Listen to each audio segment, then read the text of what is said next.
PP paint ഷോറൂമുകളിൽ നിന്നും paint വാങ്ങൂ, നിങ്ങളുടെ വീടുകൾക്ക് നേടാം 20 ലക്ഷം രൂപയുടെ ഇൻഷുറൻസ് കവറേജ്. PP പെയിന്റ്സിന്റെ ഓട്ടുപാറ, ചേലക്കര, എരുമപ്പെട്ടി എന്നീ ഷോപ്പുകളിൽ നിന്നും 50,000 രൂപയ്ക്ക് മുകളിലുള്ള ഏത് കമ്പനികളുടെ പെയിന്റ് വാങ്ങുമ്പോഴും തീപിടുത്തം, ഇടിമിന്നൽ, വെള്ളപ്പൊക്കം, ഭൂകമ്പം തുടങ്ങി 12ഓളം കാരണങ്ങൾ കൊണ്ട് നിങ്ങളുടെ വീടുകൾക്ക് കേടുപാടുകൾ സംഭവിച്ചാൽ നേടാം ഫ്രീ ആയി 20 ലക്ഷം രൂപയുടെ ഇൻഷുറൻസ് കവറേജ്. കൂടുതൽ വിവരങ്ങൾക്ക് PP പെയിന്റ്സ് ഷോറൂമുകൾ സന്ദർശിക്കൂ. PP paints, Ottupara, Chelakkara, Erumapetty. ഏവർക്കും PP പെയിന്റ്സിന്റെ ഹൃദയം നിറഞ്ഞ ഓണാശംസകൾ. പോലീസ് മർദ്ദനത്തെക്കുറിച്ചുള്ള മുഖ്യമന്ത്രി പിണറായി വിജയന്റെ പഴയ പ്രസംഗം നിയമസഭയിൽ ഓർമ്മിപ്പിച്ച് റോജി എം ജോൺ MLA. അന്ന് പോലീസ് മർദ്ദനത്തെക്കുറിച്ച് പറഞ്ഞ ആളുടെ പോലീസ് ആണ് ഇപ്പോൾ സുജിത്തിനെ മർദ്ദിച്ചതെന്ന് റോജി വ്യക്തമാക്കി. സർ, 1977 മാർച്ച് 30 ഈ നിയമസഭയിലെ ഒരു അംഗം വളരെ വൈകാരികമായി നടത്തിയ ഒരു പ്രസംഗത്തിന്റെ ഏതാനും ഭാഗങ്ങൾ ഞാൻ വായിക്കാം. അവർ 2 പേർ ആദ്യ റൗണ്ട് അടിച്ചു. CI അടക്കം 3 പോലീസുകാർ പിന്നീട് കടന്നു വന്നു. അങ്ങനെ 5 ആയി. 5 ആളുകളിട്ട് തല്ലുകയാണ്. എല്ലാ രീതിയിലും തല്ലി. പല പ്രാവശ്യം വീണു, പല പ്രാവശ്യം എണീറ്റു. അവസാനം എണീക്കാൻ വയ്യാത്ത അവസ്ഥയായി. പൂർണ്ണമായും വീണു.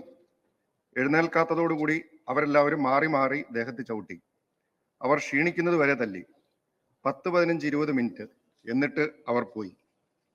സർ, ഈ നിയമസഭയിലെ ഒരു അംഗം തനിക്ക് നേരിടേണ്ടി വന്ന ക്രൂരമായ പോലീസ് മർദ്ദനത്തെക്കുറിച്ച് ഈ നിയമസഭയിൽ നടത്തിയ പ്രസംഗം അതേ അംഗം ഇന്ന് കേരളത്തിന്റെ ആഭ്യന്തര വകുപ്പ് കൈകാര്യം ചെയ്യുമ്പോൾ അദ്ദേഹത്തിന്റെ കീഴിലുള്ള കേരള പോലീസ് സുജിത്ത് എന്ന് പറയുന്ന ഒരു ചെറുപ്പക്കാരനെ, 29 വയസ്സുള്ള ഒരു ചെറുപ്പക്കാരനെ മൃഗീയമായി തല്ലിച്ചതച്ചു എന്ന് നമുക്ക് വിശ്വസിക്കാൻ സാധിക്കും.